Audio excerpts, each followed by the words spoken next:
Hi, Assalamualaikum. My name is Nur Afaf Azlimiti Muhammad. I am from CS2483B2. So in my part, I will explain about doubt, conjecture and certainty. The first one is doubt.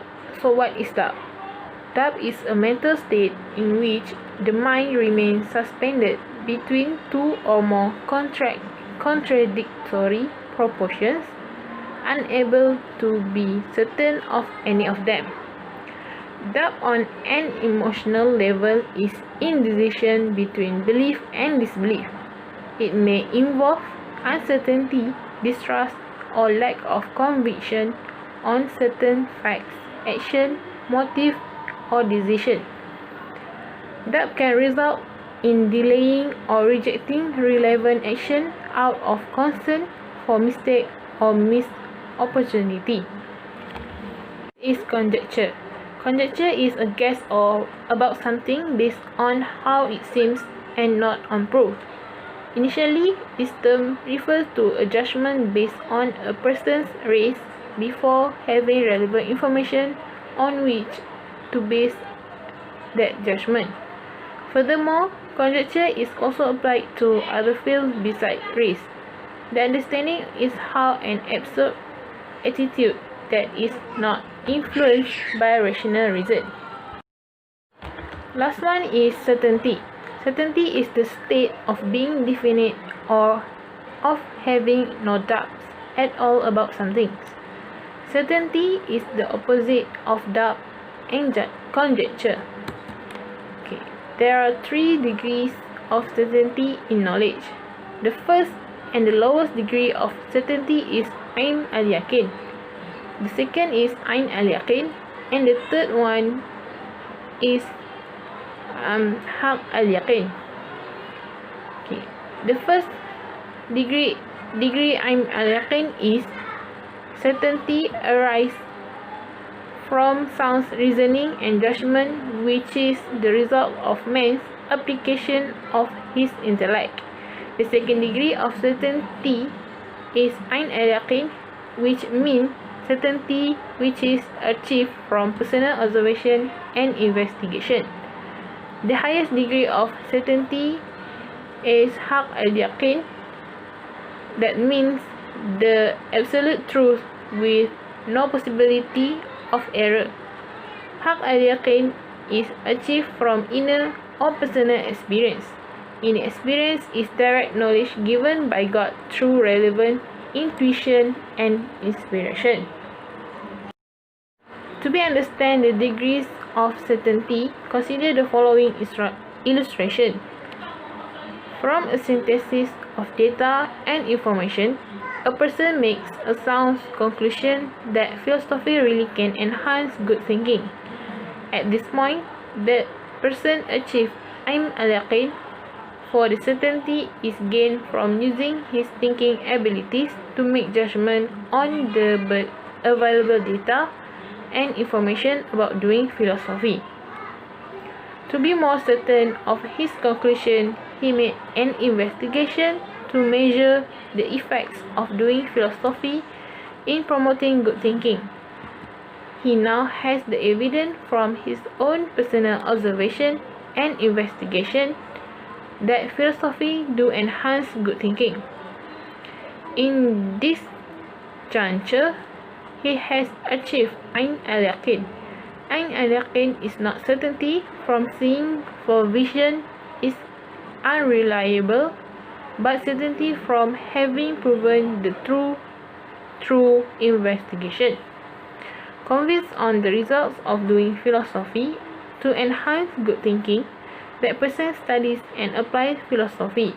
He has personally experienced how doing philosophy has improved his thinking ability. He is now totally convinced that philosophy could enhance good thinking. Thus, he has achieved Haq al-Yaqin. Knowledge of a Muslim should progress from Ain al-Yaqin to Ain al-Yaqin to Haq al-Yaqin. This is not enough to know for certain, but to confirm it by proving and applying it. All from me, thank you. Hi, and let's continue with four branches of philosophy. One of it is epistemology. Semantically, the epistemology is a word from the Greece, which is the combination of episteme means knowledge and logos means logical argument. Epistemology discusses in depth of all the processes seen in the quest for knowledge. In terms of language, epistemology means the theory of science. Epistemology is a branch of philosophy. So, epistemology is the study of nature of knowledge. According to Bott Dictionary 4th edition, epistemology is theories of knowledge, especially those related to the critical study of the validity, methods, and scope of knowledge.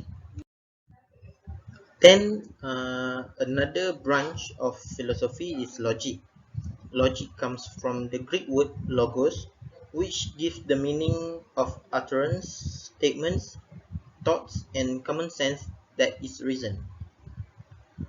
According to the Greek definition of logos, it means thoughts, ideas, arguments, reasons, or principles. Logic is the study of the principle of authenticity about something. So, logical thinking is a way thinking that is often and frequently used in planning something.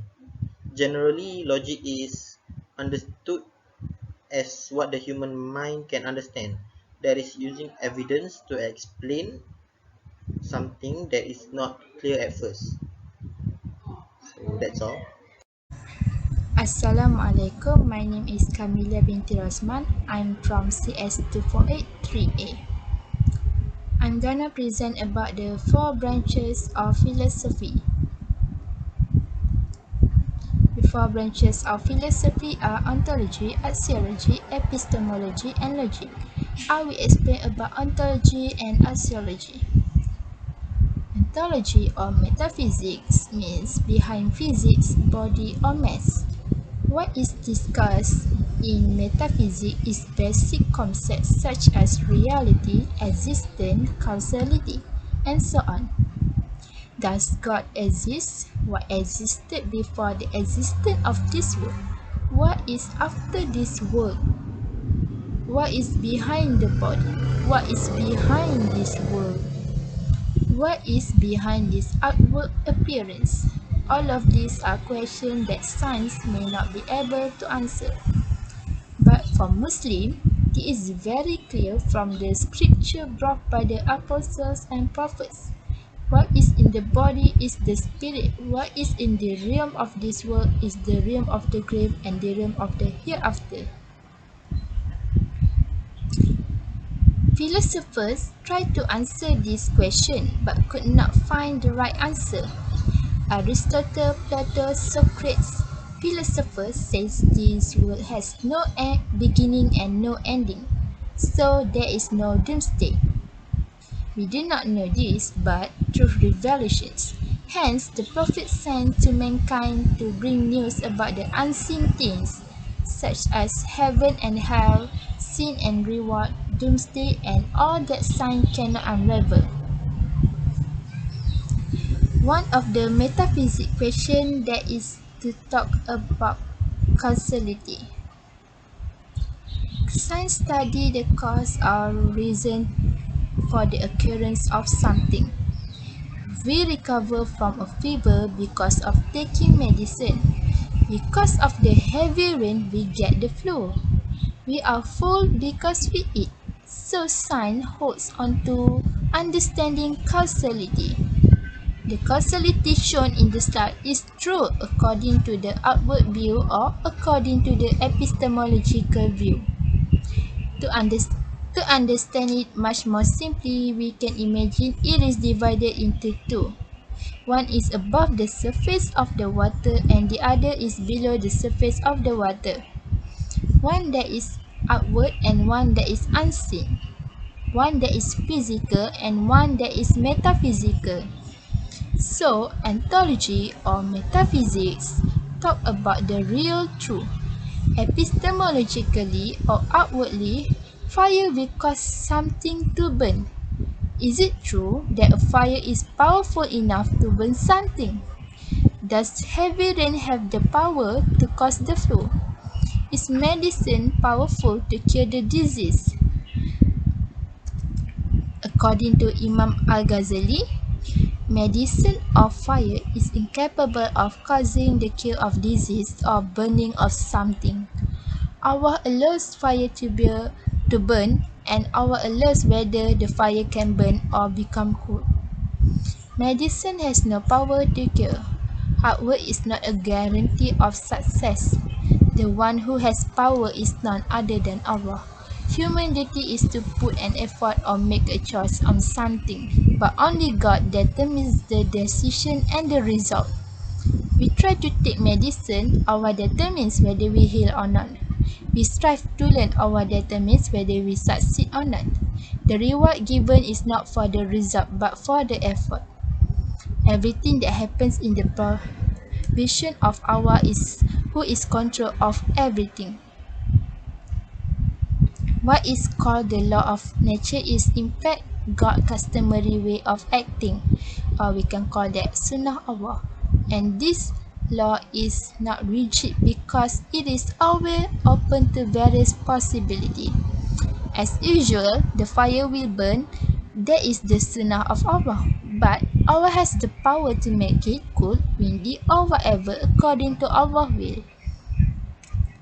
Next is Astrology.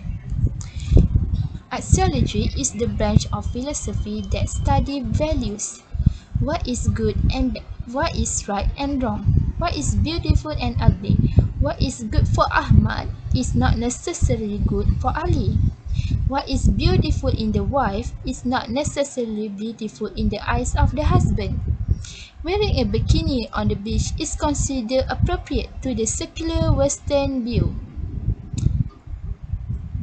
As we can know, astrology is divided into two main kinds, ethics and aesthetics. Ethics are the questioning of morals and personal values. It often raises the question of how a person should act normally. Studying the use of basic concepts such as right or wrong, good or evil. Aesthetic is the examination of what is beautiful, enjoyable or tasteful. Plato distinguished art in terms of ideal beauty from the beautiful objects, while Aristotle considered beauty to be designed for in the subtlety and harmony in the product. Bismillahirrahmanirrahim. Assalamualaikum warahmatullahi wabarakatuh, and I hope that you are all fine and please stay safe at home. My name is Muhammad Hakim Birazali. I am from class CS 2483B2. So I'm going to continue my friend's presentation. What I'm going to present today is about the stream of thought. So basically there are three types of thought, which is empiricism, rationalism, and logical positivism. Okay, for the first thought, which is empiricism, the meaning of empiricism is it is believed that sensory experience is the only or the main source of knowledge. Plus, it is focusing on practical and experimental science. For example, physics, chemistry, and biology, which is based on the experiment. Okay, so what is the meaning of sensory experience? Sensory experience is something that can be observed by sense, our five sense, sense of smell, sound, sight, taste, and touch, with the help of certain tools. For example, telescope, microscope, and many more. But for something that can be observed by sense, it is not a main source of knowledge. For example, mystic things such as soul, angel, devil, and the doomsday, because it can't be proved by empirically. This thought founded by Francis Bacon from England. The second thought is rationalism. The meaning of rationalism is the only or the main source of knowledge is the mind or intellect or reason alone. It is focusing on the abstract and mathematical science, founded by Descartes from France. This thought doubt the truth of sense, our five senses just now, because eyes, taste, smells most likely unreliable. So the reasons why sense is unreliable, uh, in this presentation, I list two reasons. The first one is through our eyes, we could see that moon is as big as our thumb, but in fact, it is way bigger than that. The second one is a straight wood. A straight wood will look vented in a glass of water, but our mind say otherwise. And then the last thought is unique one, logical positivism or logical empiricism. It is unique because it is the combination of modern mathematical logic with an empiricist epistemology. Uh, just to be clear or easy to be said, it is the combination of rationalism and empiricism founded by Sir Isaac Newton. And this thought, the combination mathematical and science experiment expanding in German that bring forth the great scientists such as Albert Einstein, Max Planck, and Werner Heisenberg. So that is all from me. Thank you.